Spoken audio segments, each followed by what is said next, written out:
بسم اللہ الرحمن الرحیم۔ اس سے پہلے کے سبق میں ہم نے بتایا تھا کہ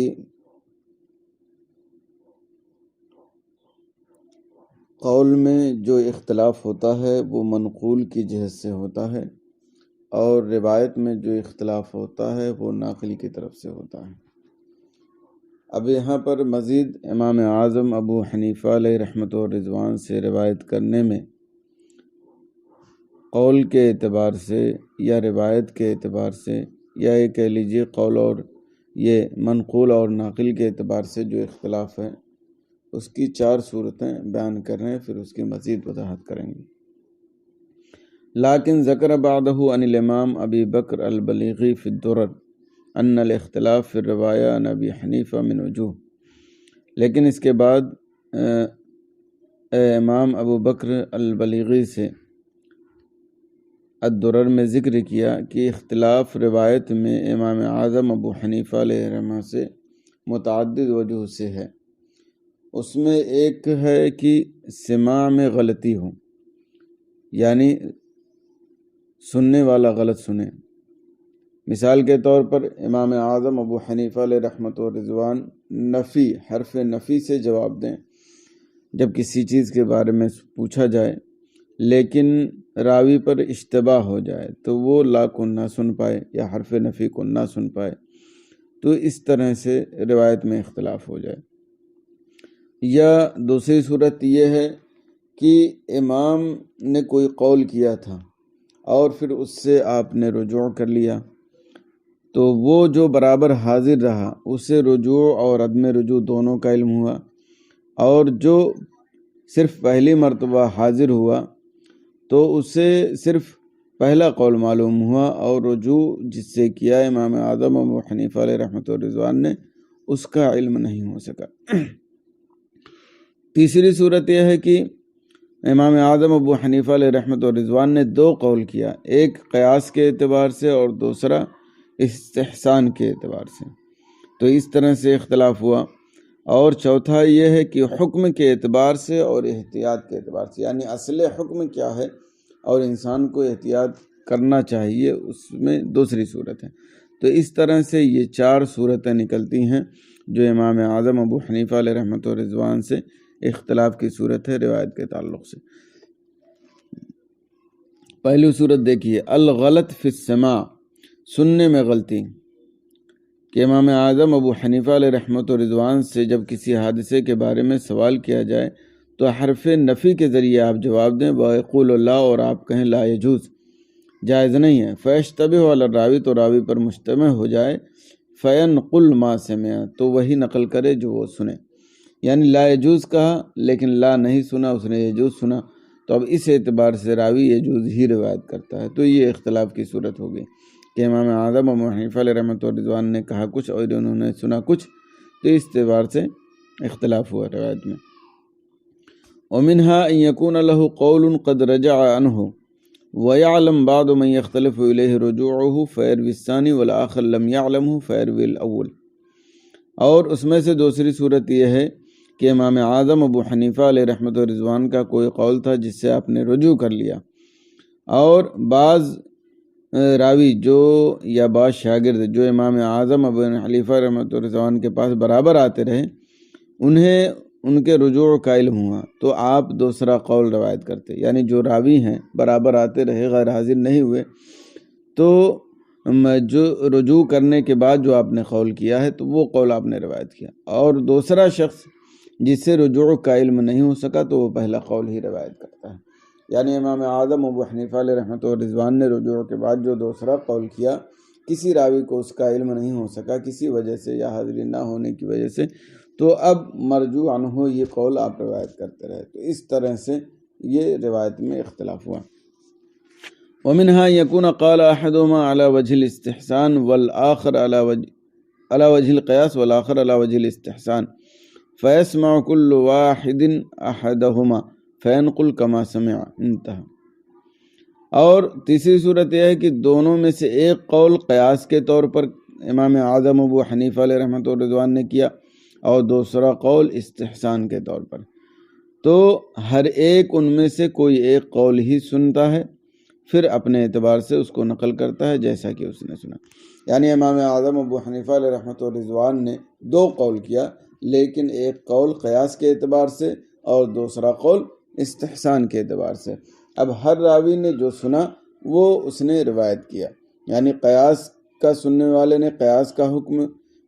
ذکر کیا اور استحسان کا سننے والے نے استحسان کا قول کیا۔ تو اس طرح سے امام اعظم ابو حنیفہ علیہ رحمۃ رضوان سے یہ روایت میں اختلاف ہوا۔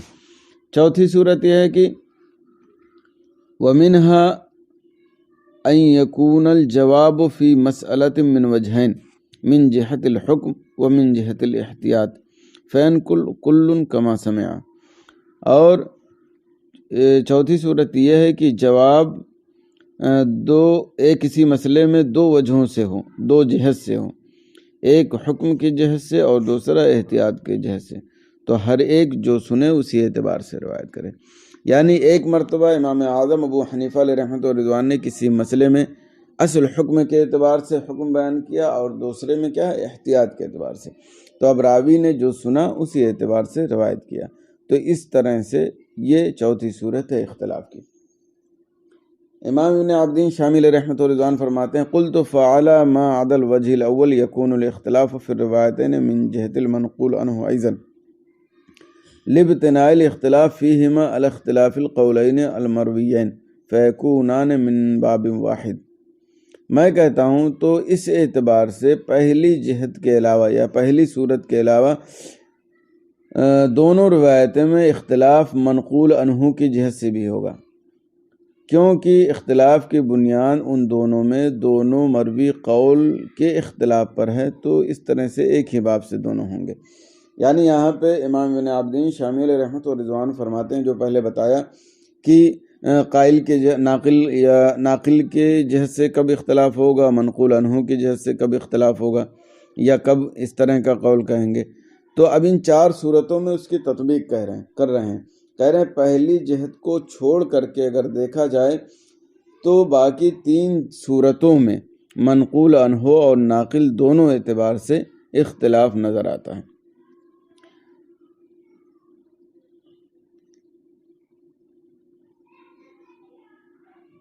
وَيُؤَيِّدُهُ أَنَّ نَاقِلَ الرِّوَایَتَيْنِ قَدْ يَكُونُ وَاحِدًا،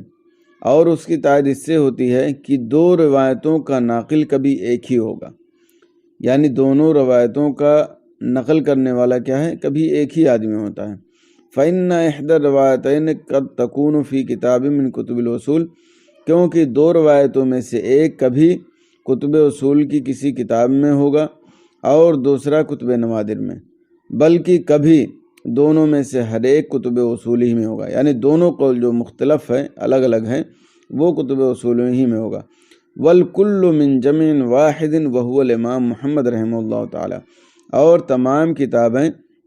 ایک ہی شخص کی جمع کی ہوئی ہیں اور وہ کیا ہے، امام محمد رحمہ اللہ تعالی۔ وهذا ينافي الوجه الاول ويبعد الوجه الثاني، اور یہ صورت پہلے وجہ کے منافی ہے اور دوسری صورت کو بالکل دور کر دیتا ہے، کیونکہ پہلی صورت اور دونوں صورتوں میں وہ اسی وقت مطلب ناقل اور منقول عنہ کے اعتبار سے اختلاف ہوگا جبکہ دونوں مختلف ہوں، اور یہاں کیا ہے کہ دونوں میں راوی ایک ہی ہیں۔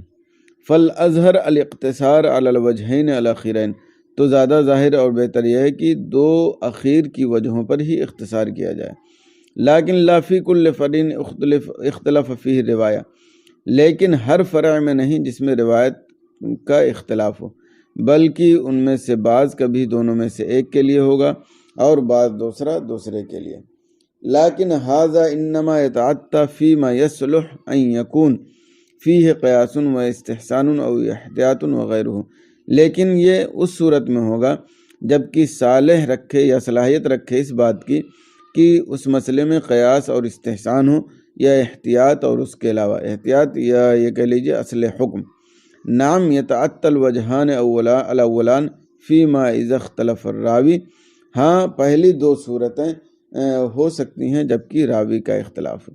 یعنی اگر راوی کا اختلاف ہو تو پہلی 2 صورتوں پر بھی اس کا اطلاق ہو سکتا ہے کہ راوی مختلف ہوں، الگ الگ ہوں۔ وقد يقال ان من وجوه الاختلاف ايضا تردد المجتهد في الحكم لتعارض الادله عنده بلا مرجح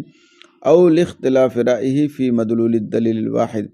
فان الدليل قد يكون محتملا لوجهين او اكثر فينبني على كل واحد جوابا، ثم قد يترجح عنده احدهما فينسب اليه، ولذا تراهم يقولون قال ابو حنیفہ كذا وفي روايه عنه كذا، وقد لا يترجح عنده احدهما فيستوي رايه فيهما، ولذا تراهم يحكون عنه في مسألة القولين على وجه يفيد تساويهما عنده فيقولون وفي المسألة عنه روایتان او قولان۔ اب یہاں پہ بتا رہے ہیں کہ اختلاف کے وجوہ میں سے مجتہد کا حکم میں متردد ہونا بھی ہے، ادلہ کے تعارض ہونے کی وجہ سے اس کے نزدیک بغیر کسی مرجح کے، یا اس کے رائے کے اختلاف ہونے کی وجہ سے دلیل واحد کے مدلول میں۔ یعنی یہ چار صورتیں جو بیان کی ہیں امام اعظم ابو حنیفہ علیہ رحمہ سے اختلاف کی صورت کہہ رہے ہیں، اس کے علاوہ یہ بھی کہا جا سکتا ہے کہ اختلاف کی صورتوں میں سے یہ بھی ہے کہ مجتہد کا حکم میں تردد ہو دلائل کے تعارض ہونے کی وجہ سے اور وہاں پر کوئی مرجح موجود نہ ہو، یا دلیل واحد ہو اور اس کے مدلول میں اختلاف ہو، کیونکہ دلیل کبھی دو صورتوں کی محتمل ہوگی یا اس سے زیادہ، اور ہر ایک پر اسی کے اعتبار سے جواب ہوگا۔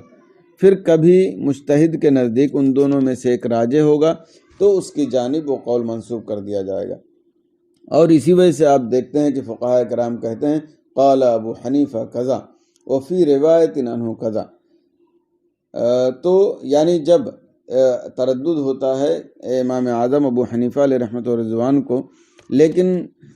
کبھی ان میں کوئی ایک قول راجح ہوتا ہے تو اس صورت میں کہتے ہیں راجح قول کے بارے میں قال ابو حنیفہ کذا، اور جو مرجوح ہوتا ہے اس کے بارے میں کہتے ہیں وفی روایت عنہ کذا۔ تو اس سے آپ اگر اس طرح کا قول موجود ہو تو آپ سمجھ جائیں گے کہ امام اعظم ابو حنیفہ علیہ رحمۃ و رضوان کے بارے میں جو کہا گیا قال ابو حنیفہ کذا تو یہی راجح ہے، اور فی روایت عنہ کذا جو کہا گیا ہے وہ مرجوح ہے۔ وقد لا يترجح عنده احدهما، اور کبھی امام اعظم ابو حنیفہ علیہ رحمۃ و رضوان کے نزدیک ان دونوں میں سے کوئی ایک بھی راجح نہیں ہوگا، تو آپ کی رائے ان دونوں میں برابر ہوگی، یعنی کسی کے بارے میں فیصلہ نہیں کیا جائے گا کہ یہ راجح ہے یا مرجوح ہے۔ ولذا تراہم یحکون عنہ فی مسألۃ القولین علی وجہ یفید تساویہما عنده، اور اسی وجہ سے آپ دیکھتے ہیں کہ فقہاء کرام امام اعظم ابو حنیفہ علیہ رحمۃ الرضوان سے کسی مسئلے میں دو قول اس طور پر روایت کرتے ہیں جو ان دونوں کے تساوی ہونے کا فائدہ دیتا ہے۔ فیقولون، تو وہ کہتے ہیں وفی المسألۃ عنہ روایتان او قولان، کہ مسئلہ میں امام اعظم ابو حنیفہ علیہ رحمۃ الرضوان سے دو روایت ہے یا دو قول ہے۔ تو اس طرح سے جب استعمال کیا جاتا ہے تو اس کا مطلب یہ ہے کہ امام اعظم ابو حنیفہ علیہ رحمۃ الرضوان کا یہ جو دو قول ہے یا ان سے جو یہ دو روایت ہیں، ان دونوں میں سے کوئی ایک بھی ان کے نزدیک راجح نہیں ہے، بلکہ دونوں کا پلہ برابر ہے۔ وقد قدمنا عن الامام القرافی انه لا يحل الحكم والافتاء بغیر الراجح لمجتہد او مقلد، اور ہم نے پہلے ہی بھی امام قرافی سے بیان کر دیا کہ حکم اور افتاء بغیر راجح کے ذریعے کسی مجتہد یا مقلد کے لیے جائز نہیں ہے۔ یعنی اگر کوئی مقلد ہو یا مجتہد ہو اور چاہے کہ مرجوح کے تعلق سے یا بغیر ترجیح کے حکم دے دے یا فتویٰ دے دے تو یہ درست نہیں ہے، الا اذا تعارضت الادلہ عند المجتہد وعجز عن الترجیح، اے فإن له الحکم بأیہما شاء لتساویہما عنده، مگر جب کہ دلائل متعارض ہوں مجتہد کے نزدیک اور وہ ترجیح سے عاجز ہو، تو ایسی صورت میں ان دونوں میں سے جس پر چاہے، جس کے مطابق چاہے وہ حکم بیان کریں، کیونکہ اس کے نزدیک دونوں قول یا دونوں روایت برابر ہیں۔ یعنی ایک مجتہد ہو یا مقلد ہو، اسے غیر راجح کے مطابق حکم دینے کی اجازت نہیں ہے۔ ہاں اگر دلائل متعارض ہوں تو ایسی صورت میں ایک مجتہد کیا ہے، دونوں میں سے کسی ایک کے ذریعے حکم بیان کر سکتا ہے، اور اس کے ذریعے وہ فیصلہ کر سکتا ہے۔ وعلی ھذا فیصح نسبت کل من القولین الیہ، تو اس اعتبار سے دونوں قولوں میں سے ہر ایک کی نسبت اس کی طرف ہو سکتی ہے۔ یعنی اگر امام نے کوئی یا کسی مجتہد نے دو قول کیا اور دونوں میں سے کوئی ایک بھی اس کے نزدیک راجح نہیں ہوا، تو ایسی صورت میں کیا ان دونوں قول کو اس قائل کی طرف منسوب کر سکتے ہیں یا نہیں؟ تو امام ابن عابدین شامی علیہ رحمۃ و رضوان فرماتے ہیں کہ منسوب کر سکتے ہیں۔ تو جو بعض لوگوں نے بعض اصولیین نے یہ کہا کہ نہیں، دونوں قولوں میں سے کوئی ایک یا دونوں منسوب نہیں کر سکتے، کیونکہ جب دونوں قول اس کے نزدیک برابر ہے اور راجح نہیں ہے تو پھر کیسے منسوب کریں گے؟ تو یہ درست نہیں ہے، بلکہ درست اور صحیح یہی ہے کہ ایک مجتہد نے جو دونوں قول کیا ہے، اگرچہ اس کے نزدیک دونوں متساوی ہیں، برابر ہیں، مگر دونوں قول کی نسبت اس کی طرف کی جا سکتی ہے۔ وعلی ھذا، اور اسی اعتبار سے تو ان دونوں قولوں میں سے ہر ایک کی نسبت اس کی جانب صحیح ہے، نہ کہ کما یقولہ بعض الاصولین، نہ کہ اس طرح جیسا کہ بعض اصولین کہتے ہیں کہ ان دونوں میں سے کچھ بھی اس کی طرف، اس قائل کی طرف نسبت نہیں کی جائے گی۔ اور جو بعض لوگ کہتے ہیں من اعتقاد نسبت احدہما الیہ ہے کہ ان دونوں میں سے کسی ایک کی نسبت کا اعتقاد اس کی طرف ہوگا، لأن رجوعہ عن الآخر، کیونکہ اس کا دوسرے سے رجوع کرنا غیر معین ہے، کیونکہ فرض یہ ہے کہ وہ دونوں برابر ہوں اس کی رائے میں، اور ان دونوں میں سے کوئی ایک دوسرے پر راجح نہیں ہے۔ ہاں اذا ترجح عنہ احدہما، ہاں جبکہ راجح ہو جائے اس سے ان دونوں میں سے کوئی ایک، ما عدم اعراضہ عن الآخر، باوجود کہ وہ دوسرے سے اعراض نہ کرے اور اس سے رجوع نہ کرے، تو ایسی صورت میں اس کی طرف جو راجح ہے اس کی منسوب کیا جائے گا۔ وَيُذْكَرُ الثَّانِي رِوَایَةً عَنْهُ، اور دوسرے قول کو بطور روایت اس سے ذکر کیا جائے گا۔ تو یہ دونوں باتیں درست نہیں ہیں، یعنی یہ کہ دونوں قول کو نہ منسوب کیا جائے بلکہ صرف ایک ہی کو نسبت کی جائے، تو یہ درست نہیں ہے، بلکہ دونوں قول جب انہی کا ہے تو دونوں قول کی نسبت اس کی طرف کی جا سکتی ہے۔ اما لو اعرض عن الآخر بالکلیہ، اور رہی بات یہ کہ اگر وہ دوسرے سے بالکلیہ اعراض کر لے، لم یبقى قول لہ، تو ایسی صورت میں وہ اس کا قول نہیں رہے گا، بل یکون قولہ هو الراجح فقط، تو اس صورت میں اس کا قول صرف راجح ہی ہوگا۔ یعنی دو قول ہے اور دوسرے قول سے بالکل اعراض کر لیا اور اس سے بالکل توجہ ہٹا لی، تو ایسی صورت میں وہ قائل کا قول نہیں مانا جائے گا، مجتہد کا قول نہیں مانا جائے گا، بلکہ جو راجح ہے وہی مجتہد کا قول ہوگا اور اسی کی اس کی طرف نسبت کی جائے گی۔ اب یہاں پہ یہ بتا رہے ہیں کہ اگر اختلاف کے بعد یا رجوع کے بعد، اختلاف کے بعد اگر اجماع ہو جائے یا رجوع کے بعد اتفاق ہو جائے، تو ایسی صورت میں کیا اختلاف مرتفع ہو جائے گا یا اختلاف باقی رہے گا؟ تو بعض لوگوں نے کہا اختلاف ختم ہو جائے گا، لیکن صحیح اور راجح یہی ہے کہ اختلاف وہ برقرار رہے گا۔ لیکن لا يرتفع الخلاف فی المسئلہ بعد الرجوع، لیکن رجوع کے بعد مسئلے میں خلاف مرتفع نہیں ہوگا، جیسا کہ بعض شافعیہ نے کہا، وَأَيَّدَهُ بَعْضُهُمْ، اور بعض نے اس کی تائید بھی کی کہ اس طور سے کہ اہل عصر یا اہل زمانہ جب کہ کسی قول پر اپنے اختلاف کے بعد اجماع کر لیں، تو اصولیین نے خلاف سابق کے مرتفع ہونے میں دو قول ذکر کیا ہے، فما لم یقع فیہ اجماع اولا، تو جس میں اجماع نہ واقع ہو تو بدرجہ اولا۔ یعنی اگر رجوع کے بعد کسی مسئلے میں خلاف مرتفع ہو گیا، تو جو اختلاف پہلے تھا تو کیا اب کہا جائے گا کہ اب بھی وہ اختلاف مرتفع نہیں ہوا بلکہ باقی ہے؟ تو کہہ رہے ہیں کہ مانا جائے گا کہ اختلاف باقی ہے، کیونکہ اگر اختلاف کے بعد کسی مسئلے میں اجماع ہو جائے تو اس کے باوجود سابقہ جو اختلاف ہوتا ہے اس کے اختلاف کا اعتبار ہوتا ہے، تو اس معاملے میں بدرجہ اولا ہوگا کہ جس میں اجماع نہ ہو۔ تو بہرحال اس طرح سے خلاف بالکلیہ مرتفع نہیں ہوتا۔ ایک نوعیت کا تو اختلاف مرتفع ہو جاتا ہے کہ پہلے اختلاف تھا اب اتفاق ہو گیا، لیکن اس سے اختلاف کا اعتبار ہوگا اور وہ مانا جائے گا کہ ہاں اختلاف ہے، یا اختلاف کبھی تھا بالکلیہ مرتفع نہیں ہوگا۔ تو آج اسی پر اکتفا کرتے ہیں، انشاءاللہ آئندہ پھر جیسا ہوگا آگے انشاءاللہ پڑھایا جائے گا۔ جزاکم اللہ خیر، السلام علیکم ورحمۃ اللہ وبرکاتہ۔